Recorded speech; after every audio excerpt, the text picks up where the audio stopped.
Oh, what a beautiful musical interlude we had there for all of about 20 seconds. I had Oh, loads of music. The band was on. yeah, They've you're just taken their break, so. living the jazz. Good evening, everyone. For people who are watching this as the first video of the evening and are not just joining us like some weird halfway through. Sorry, we did do a video before this, which is viewable in a separate highlight, so please feel free to watch that.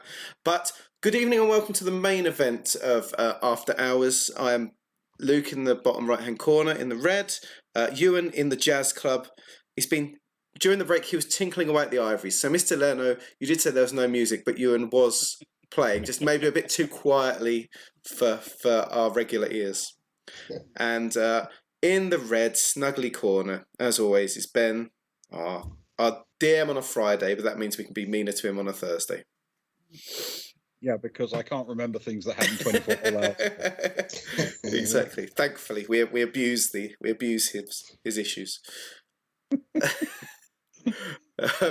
Yes, quite right. So if you've not joined us before and you're still logged in, thank you very much. Congratulations. We're Boys in the Baltic Style. We're a Traveller live play. We live play on a Friday. But on a Thursday, we chill out and we chat about something Traveller related or roleplay related, and we've done sci-fi, all the magical things. And what are we doing tonight, Ben? We are doing part 2 of our quick walkthrough of the Traveller skills. Traveller is a skill-based game, so the skills you learn are fundamental to how you develop your characters and how you develop the way you interact with the galaxy. So we a couple of weeks ago now did a part 1 where we did basically alphabetically going through them. We got as far as Jack of all trades, and finished off with a quick discussion about that one, which is kind of an important one in Traveller because it's quite a different one to the other skills.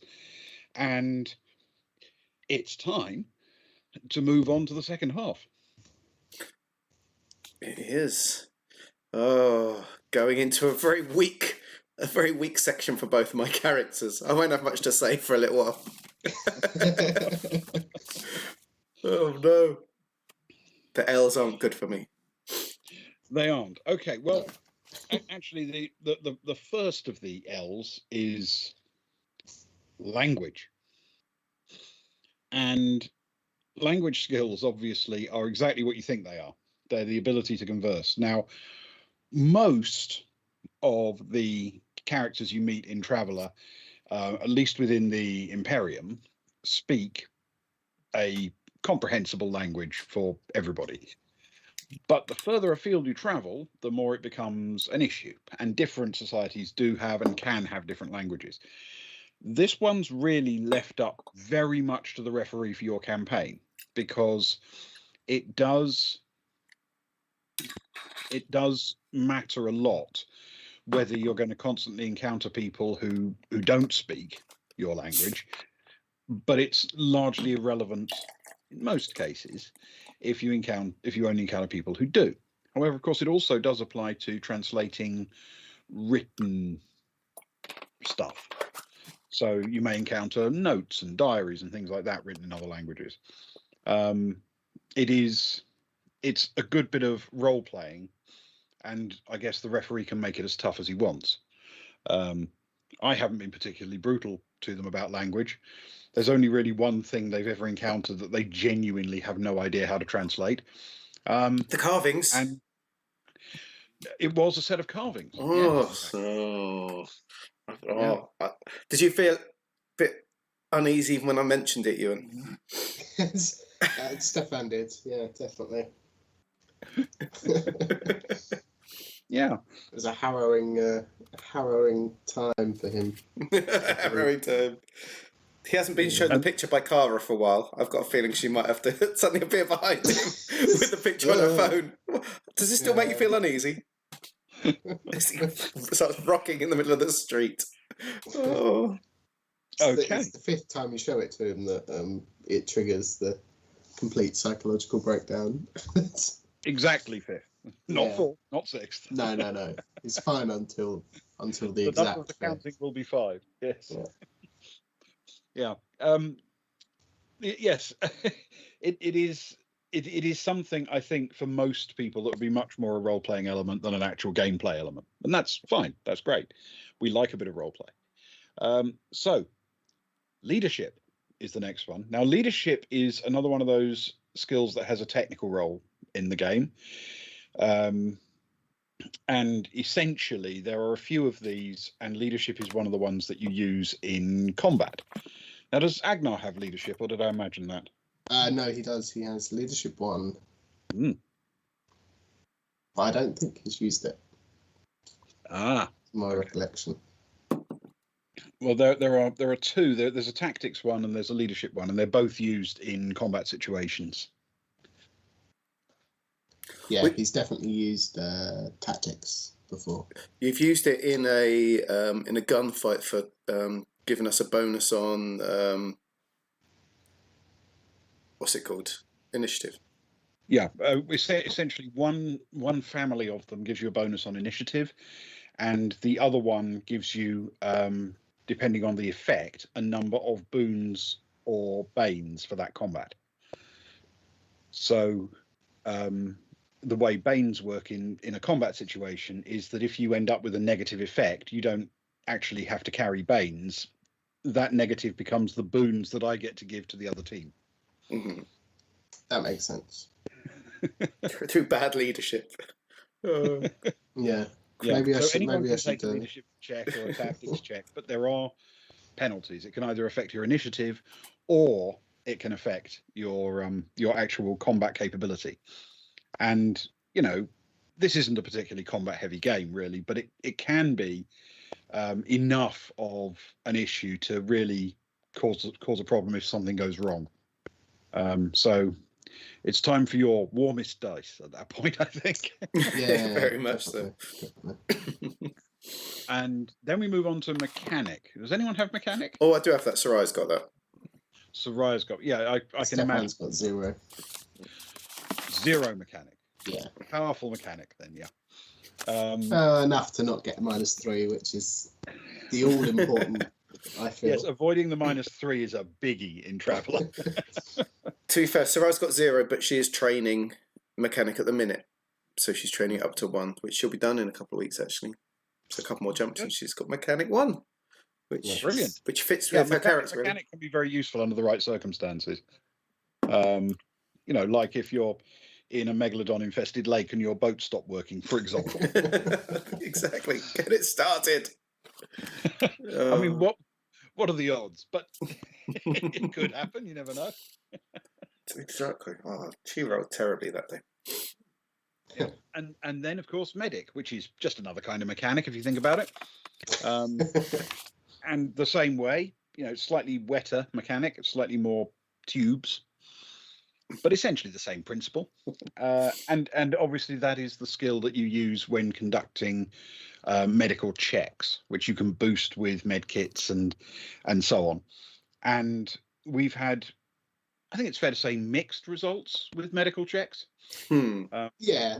Mostly they've gone okay. A couple of times not great, and once really badly. Mm-hmm. Yeah, definitely. Yes. And we still drink to that every week. And we still drink to that. Yes, and then, of course, melee. Yes. Now, melee is what was in the original Traveller, I think it was called Blade Combat, and it's now been refined to melee, and it divides it into its into bladed and cudgel type weapons and so on.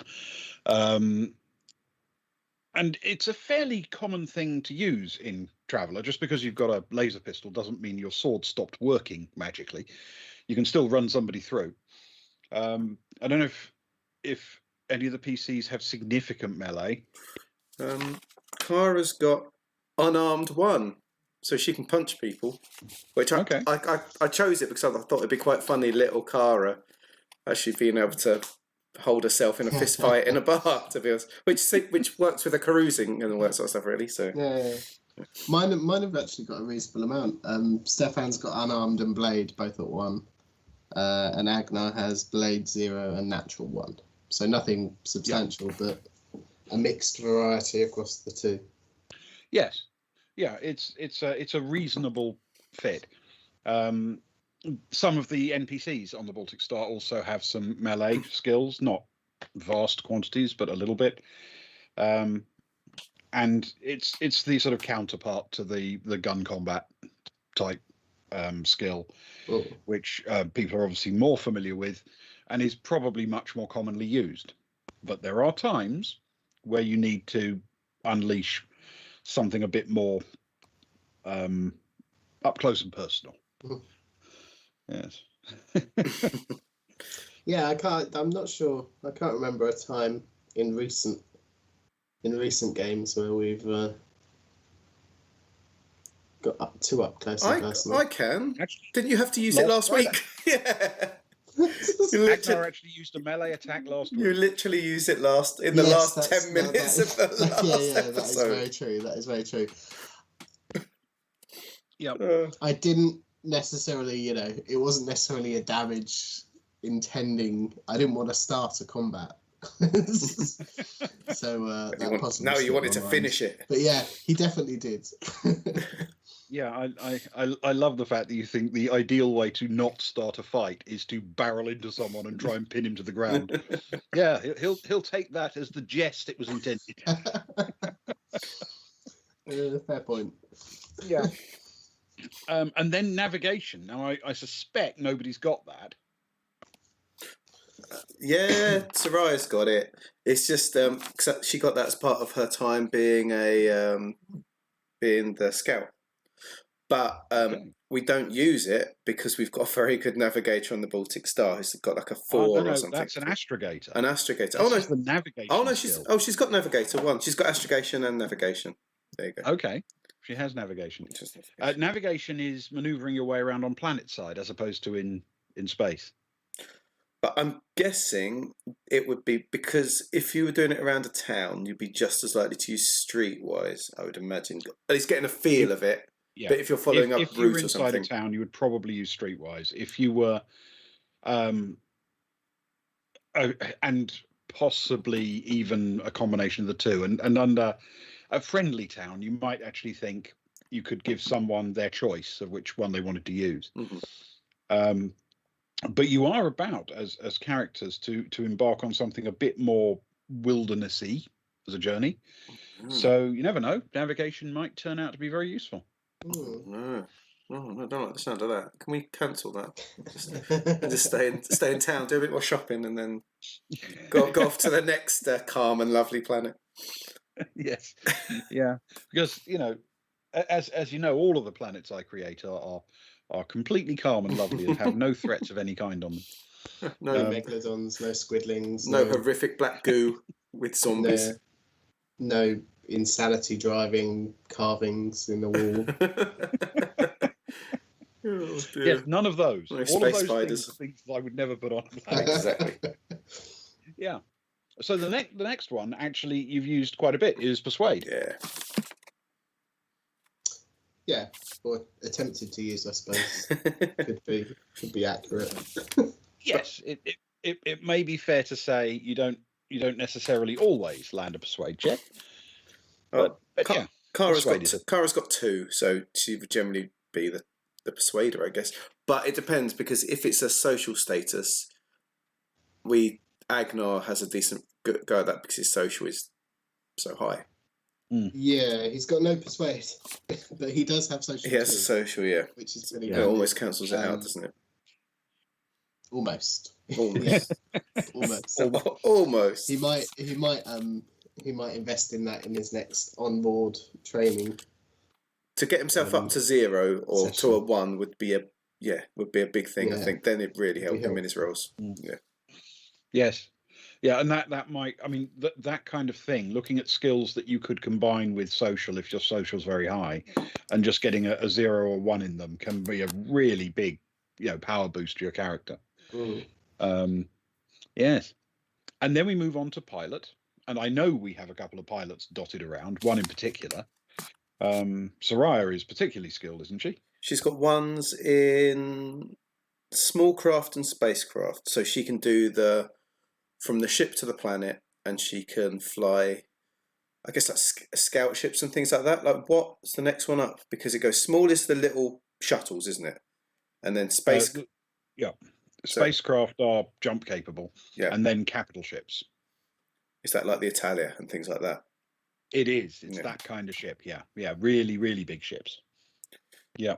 So she could fly the Baltic Star around, do a few laps of a planet if need be. Yeah. Yes. I might speak to Richard about that. See if I can take the wheel, have a bit of a fly.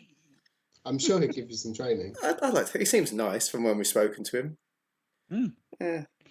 Yeah. He's been a fairly good lad. Give him the night off, you know. Yeah. And then we have one of Traveller's catch-all skills, the profession skill. Oh man. So these are what you might call trades, basically, despite the term profession. So belter and civil engineer and construction and hydroponics, that kind of thing. So this is where you find the skills needed in order to actually do practical things that aren't covered by major skills on their own, because they're not going to be as useful, or generically as useful. But I have a vague feeling there have been occasions where it might have been useful. It's just not something we've widely used.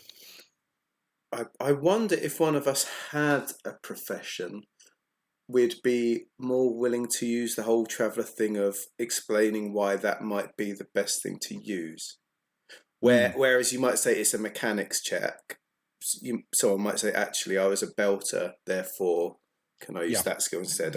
And I think when you're saying it, I've totally ignored profession for months, and now you've said it, I might actually look through what list there is and actually see what there is, because that could be quite interesting to have. It's quite extensive as well, isn't it? I believe there's a lot of choices from what I remember. Well, there's about half a dozen, I think, that they recommend, but obviously there could be others with the permission of your referee.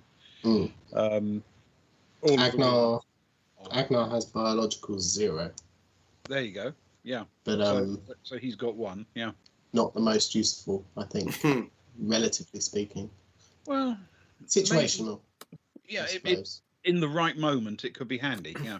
Yeah. Yes. I suppose that the problem he's got is that it would probably, because it's a relatively low rank number, he'd probably have to tie it with a relatively high characteristic number, basic attribute. And it's hard to see how biologicals and social would go together.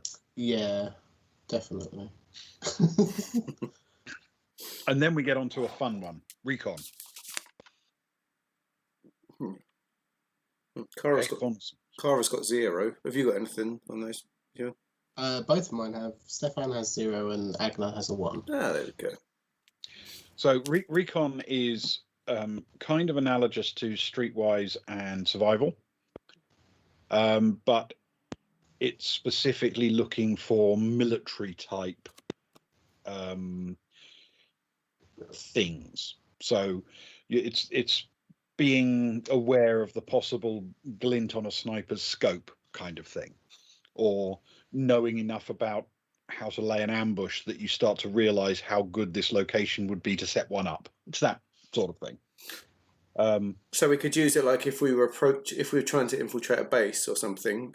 We could say, Ben, we're approaching from here. Does this seem like a good position or something? And you might say, roll a recon.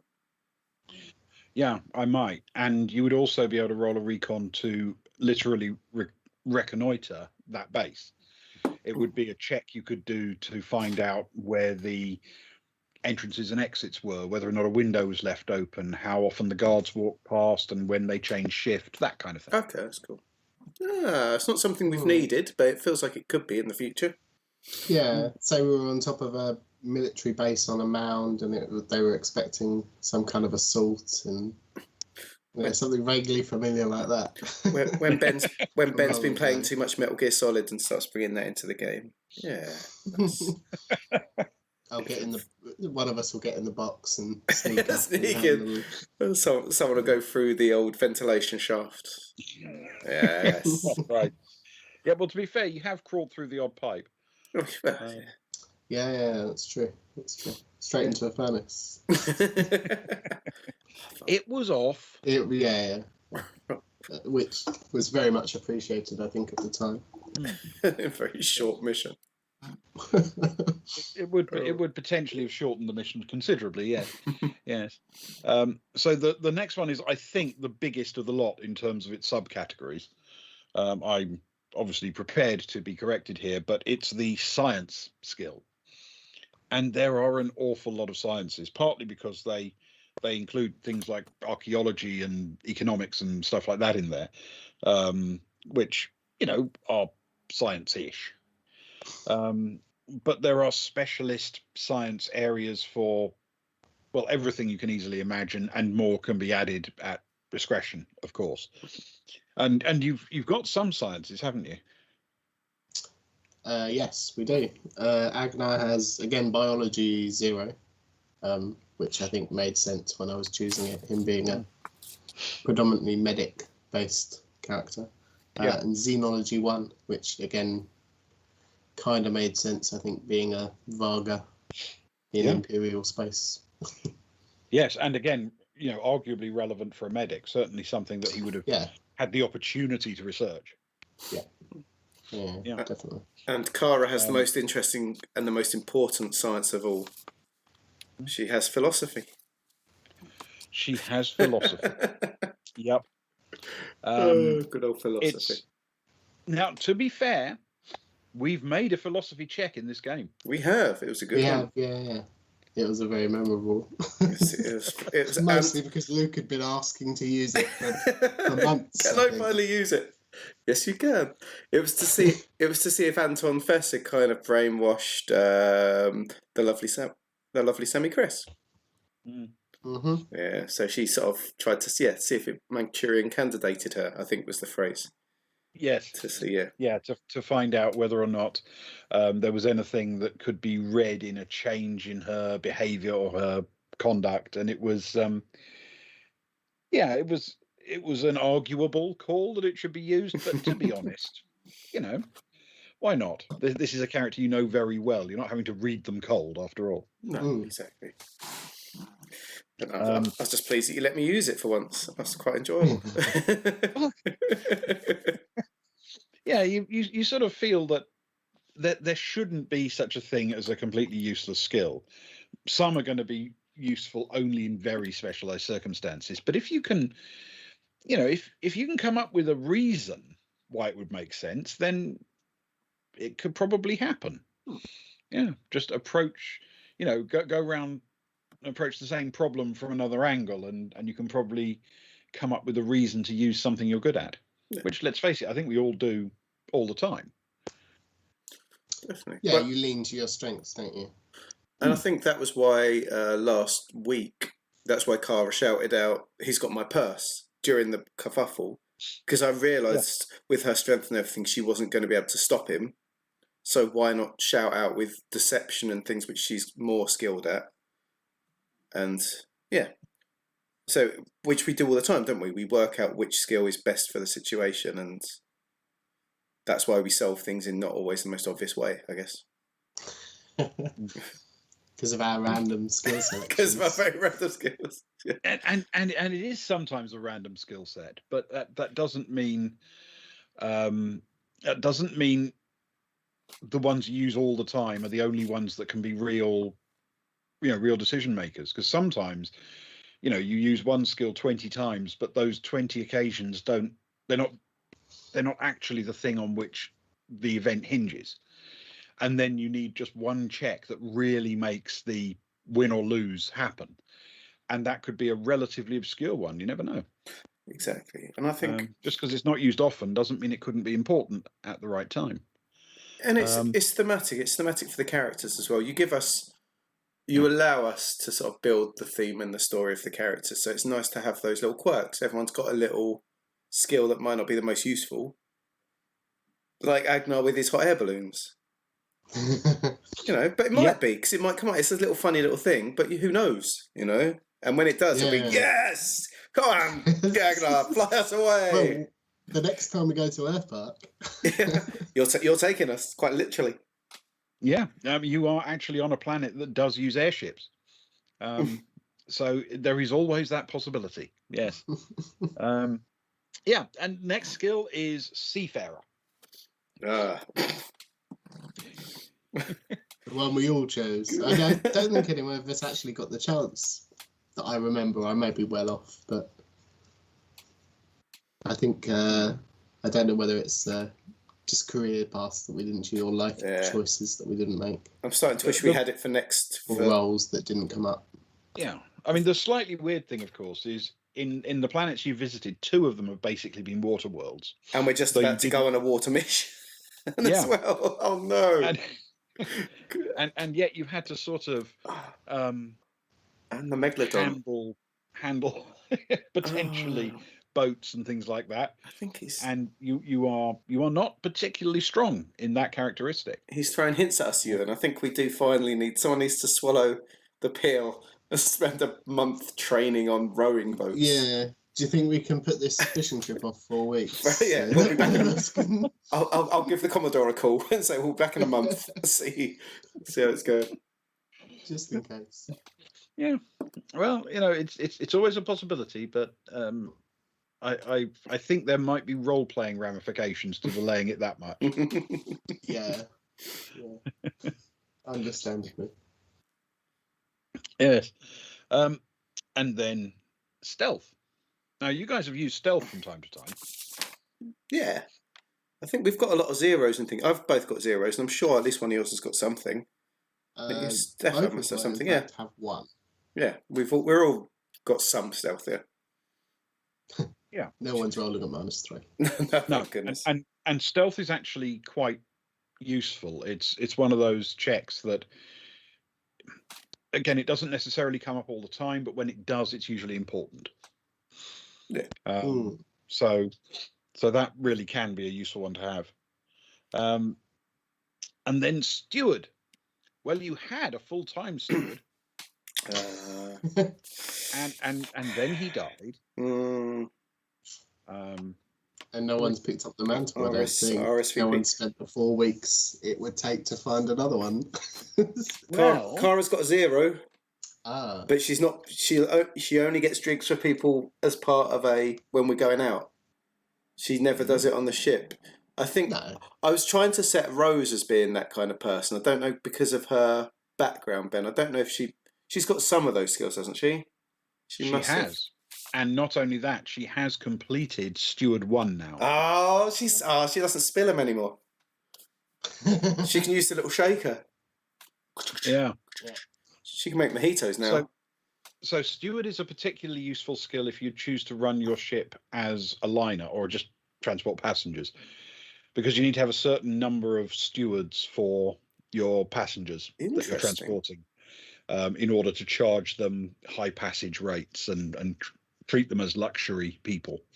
You have to have stewards on board. And the Baltic Star, though converted for other purposes, is still mainly a liner. So it's well worth having 1 or 2 knocking about on board the ship. So it means we can get some passengers and be able to charge them more than just the locked in boxes rate.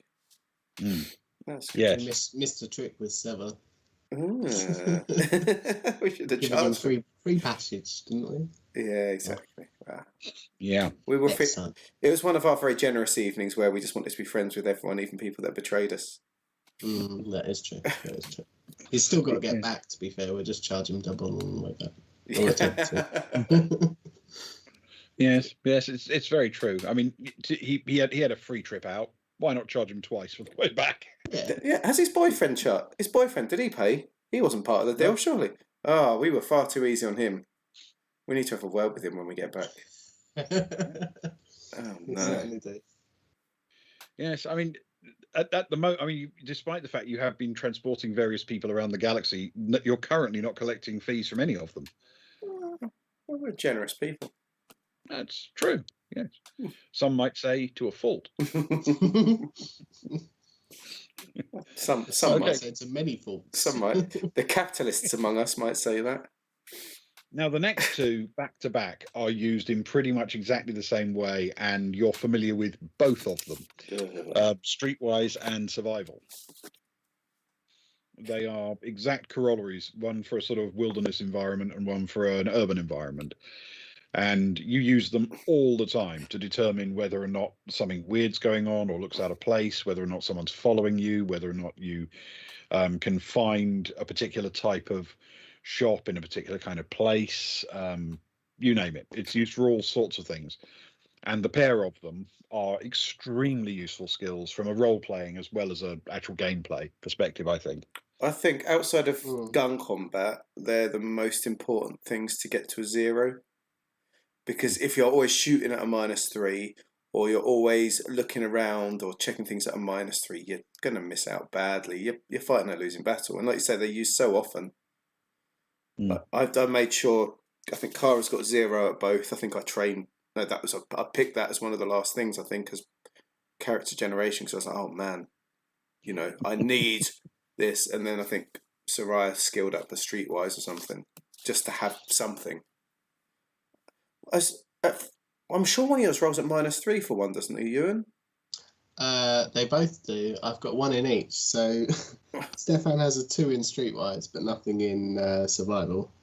And Agnar has nothing in Streetwise, but a 0 in Survival. Okay, yeah. So chances are one of them will live through the whatever situation. Yes. Yeah, one of them's acting as the lookout for the other in all situations. Yeah, I'm just hedging my bets. Agnar's just happy to be with his friends, I think, most of the time. Yeah, I mean, it kind of it makes sense, doesn't it? Agnar's the nature-based one, being a wolf. It doesn't make sense at all because they're civilized, civilized society. But and to be fair, given that his time in urban environments has been quite refined, you might think he hasn't necessarily developed the ability to put his head on a swivel in an urban environment the way some people might. Yeah, as you say, he's probably very comfortable wherever he's been in a social situation in an urban environment. He's not had to think about these things as others have. He did become a very senior military officer, so yes, yeah. He's got other people to look around for him. That's right. He had flunkies. Yeah. Aide de camp and things like that. Survival flunkies. Oh no. Mm-hmm. Yeah. So then we are actually at the very last skill. And the very last skill is vac suit. Yes. I'm sorry, we did skip over one. I do apologize. Tactics first. Tactics. So tactics is the other one of those military skills that is used in combat, but it can also be used to develop a tactical plan to give you bonuses for various things, which can then play out for your entire mission. Mm-hmm. So you can have a tactical plan which then allows you to divert attention or whatever, and potentially for the entire mission, or certainly the first part of it, before the tactical plan falls apart when the enemy reacts unexpectedly. You can have bonuses available to you for quite a long time. So it can be used as a conventional role-playing check as well as a sort of gameplay check, but it's a very useful gameplay check as well. Oh, for sure. It is divided into 2 categories, though. They separate military tactics, i.e. infantry, PBI, charging around in the mud, and naval tactics, which is, the pressed white suits and the perfect air-conditioned air and frankly, a much, much higher class of bad guy. That's why I don't have that tactic. In fact, none of us do. Yes, and then finally, I did sort of jump the gun here a little bit, but vac suit, which is, I don't know if it's strictly true to say it's an essential skill nowadays in the current rules, because you can do basic operations of a standard vac suit without it, but without that kind of skill, you do run into the problem that you can have a significant negative to everything complicated you try to do. So without that vac suit skill, every other check that you do can be an actual -1, -2 on your skill check, which is a big negative under the right situation. And I imagine it's a very dangerous environment to fail in. Yes. Potentially. Yes. You know. As a wise man once said, if at first you don't succeed, skydiving is not your sport. No, indeed. Exactly. Yeah, and vac suit is like that. You really do need to have it, because if something goes wrong in hard vacuum, yes, going to be a problem. I've got a feeling that some armor, like the hostile stuff, you have to have certain vac suit skills to be able to use them, I think, as well. That's right. Yeah. Yeah, some of the sort of full armored suits are also vac suits and require you to have the vac suit skill in order to make use of them. Yeah. And if sometimes if you the higher level ones, the higher tech level versions of the same armor don't necessarily, but then they also cost like ridiculous amounts of money. Yes, I mean that's also you pay for the privilege of not being skilled. Yes, the sort of concept is that sometimes the rules suggest that as you step up to a higher tech level, the sort of vac suit that you can get at that tech level no longer requires specialist training to use and becomes a much more user-friendly thing, much lighter, much more comfortable. It doesn't interfere with your movement the same way. So you don't take penalties for things. I've always thought the really key things for vac suit is, if you're not familiar with it, it should really hurt your observational skills. It should really hurt your recon and survival skills, for example, and stealth skills and things of that nature.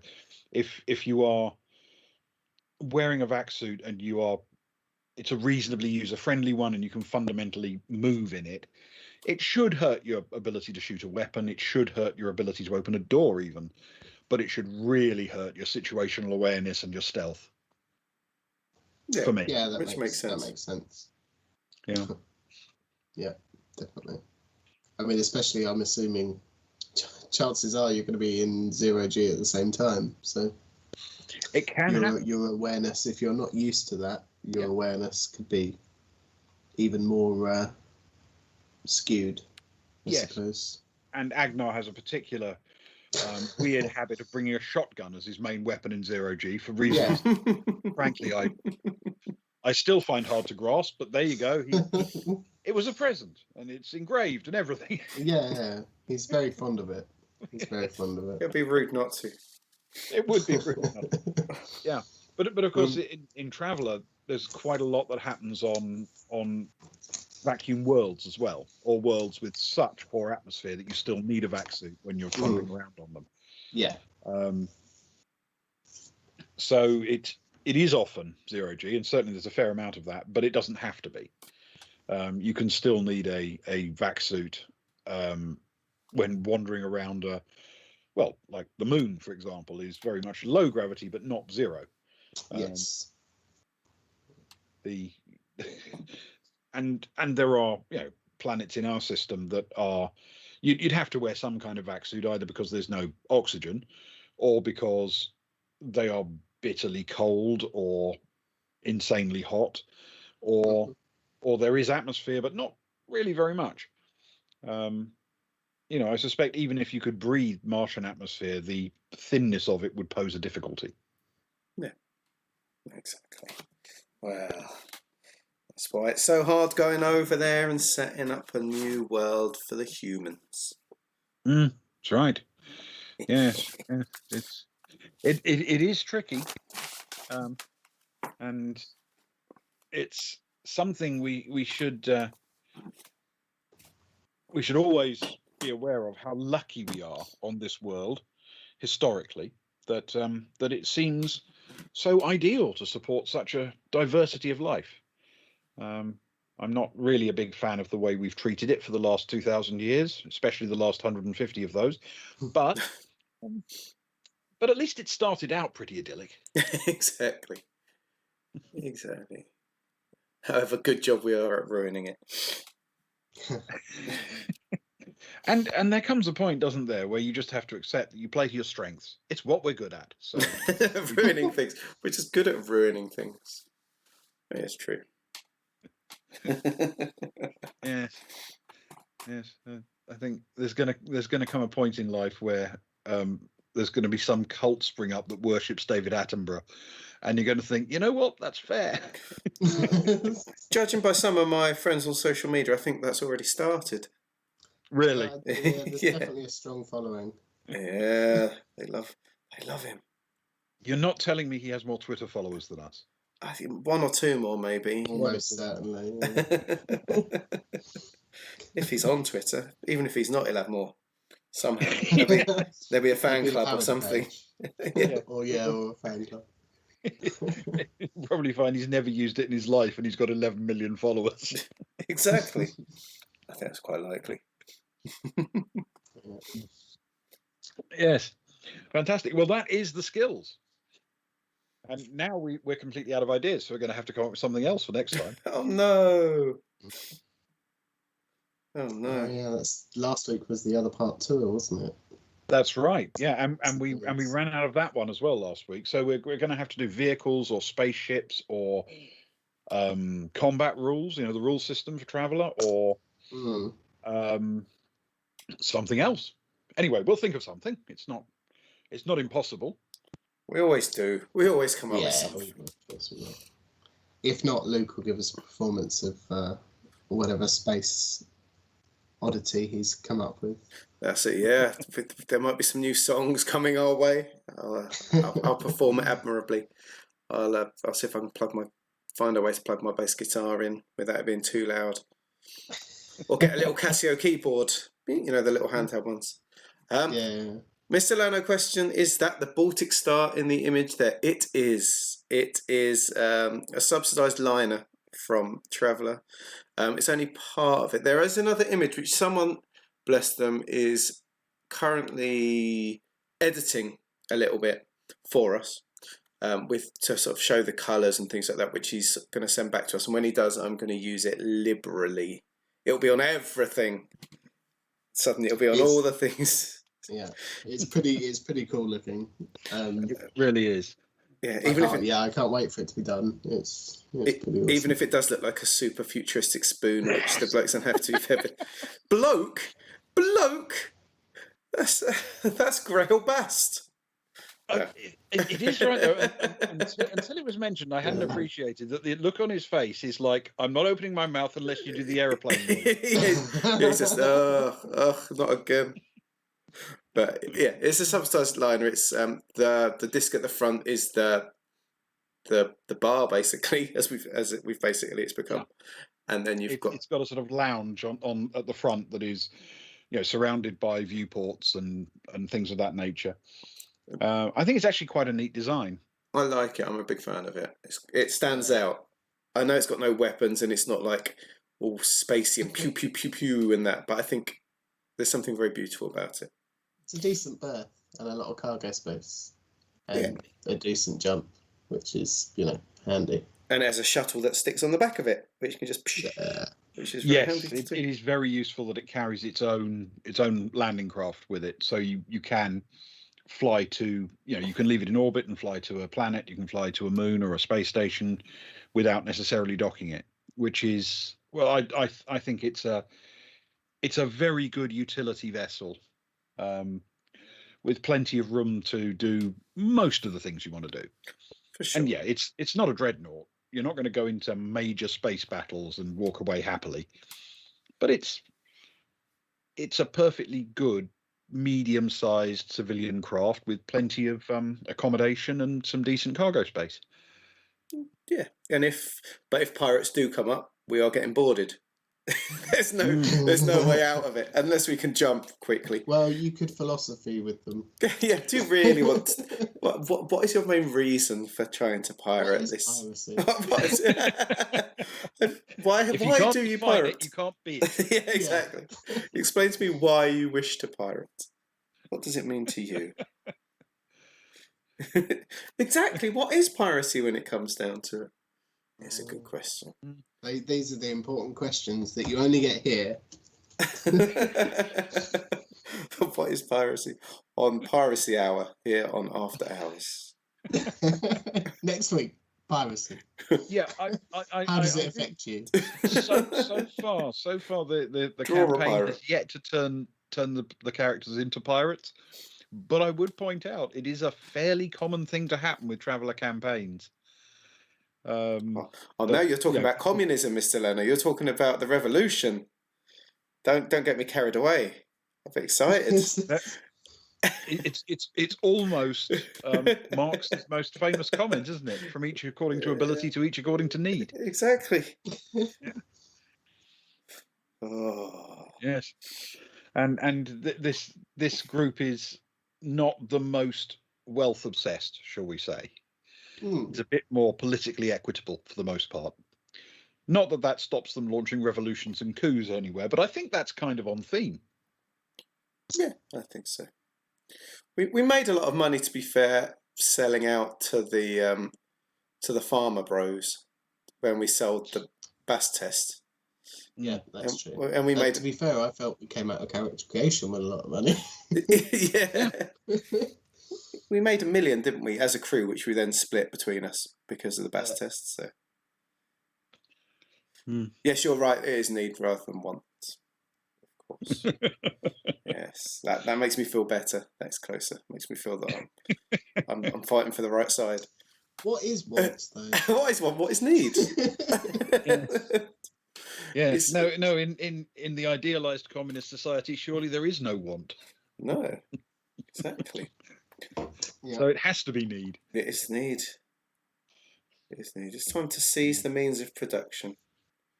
Which, we'll see what's going on Geek. We'll have a look tomorrow at Geek and see what means of production there are, and then see if any seizing can be done. The fish production for a start.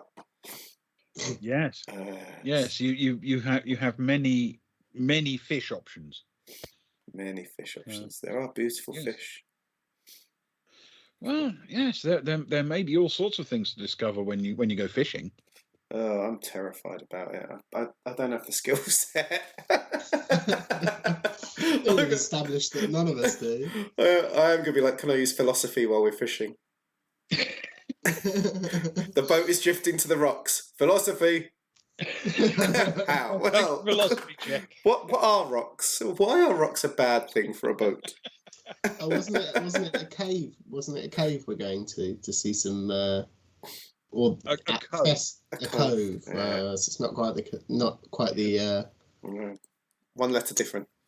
Yeah, not quite the same. Otherwise, you could have proposed ridiculous experiments like. I thought you could say proposed then. What to we're who? We're all chained in a cave, and our view of reality is the shadows cast on the wall. Yes, Plato. But you'll have to do it with a cove instead, which loses all weight. Yes, I mean, for one, draw the line. Sitting in a cove, staring at the wall, your arse would get very wet, wouldn't it? Yeah, definitely. And when it rains. I'm sure Plato said something about that. Yes. Well, yeah. I mean, Plato's a clever bloke in many ways, but I'm not sure his thought experiments were intended to be practical. They never are, sadly. Oh. Yeah. All right. Oh, does that mean are we babbling now because we're done? Is that we are in fact done? Yes. We've covered what we set out to do. that's it.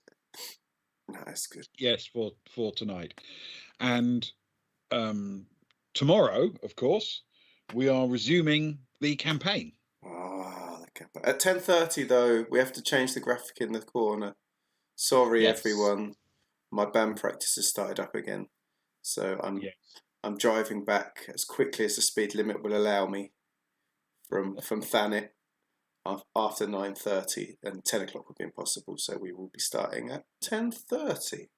Yeah, so effectively we're pushing everything back by half an hour in whatever time zone you are. So it won't be 10 p.m. UK time; it'll be 10:30 UK time, and I'm sure everybody can work out which minute of the day that means for them. 5:30 Eastern Standard, 4:30 American Middle One, whatever that's called. Then they have Midwest time or something. Central Daylight time. There you go. And then Mountain Daylight time, I assume, and then Pacific. In Japan, it's 8:30 in the morning, or 7:30 in the morning. So, Australia's similar. Time zones, another good use for philosophy. Oh yeah. What? Oh yeah. Clearly. Yeah, definitely true. Yes. Cool. Yeah, if you think about it in terms of states or cities in America, it's actually not that hard. You know roughly where things are, don't you? Yeah, I don't think so. Well, I don't have the geography skill though, so.